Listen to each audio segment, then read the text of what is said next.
5వ తేదీ నాడు కురిసిన వర్షానికి మొత్తం మాండ్లు ఉరుములు మెరుపులు గాలి వానికి మొత్తం మాండ్లు ఇరిగి ఇమ్యునేటప్ అనే ఈ ముసలోళ్ళు ఇద్దరు మాత్రమే ఉంటారు ఇంట్లో. ఆ పక్క శాంతక్క వాళ్ళిద్దరు ఉంటారు.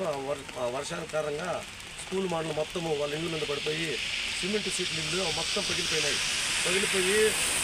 అధికారులు చెప్పినా వాళ్ళు స్పందించకుండా దానికోసం ధర్నా చేస్తే సీఏ గారు ఆనందించినాడు. సీఏ సార్ నేను వెంటనే ఆర్డీఓ గారు చెప్పి నేను క్లియర్ చేయించాను. ఆర్డీఓ గారు డిప్యూటీ తహసీల్దార్కి పంపించినారు. డిప్యూటీ తహసీల్దార్ వచ్చి కూడా చూసి వెంటనే దీన్ని తీసేయండి అని చెప్పినాడు.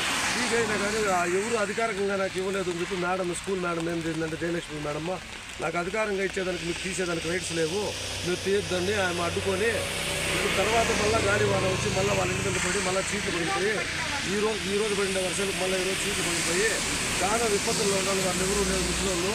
నేను ఎంపీటీసీగా కూడా నేను చెప్పినా కానీ ఎవరు కానీ పట్టించుకోవడం స్పందించలే. దీని వెంటనే కలెక్టర్ గారు లేదా ఆర్టీఓ గారు దీన్ని దయచేసి వాళ్ళందరికీ ప్రాణహాని ఉంది. ఆ ప్రాణహాని నుంచి బయట తీయాలని మనస్ఫూర్తిగా కోరుకుంటా ఉండా. ఇంకేమో అంతా పెట్టమాట తీసుకో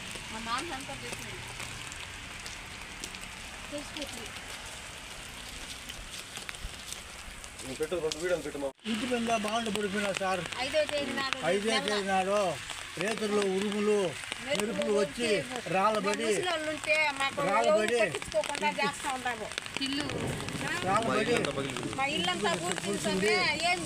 అధికారులకి ఫోన్ చేసి ధర్నా చేసి ఏం చేసినా ఎవరు తెచ్చుకోలేదు.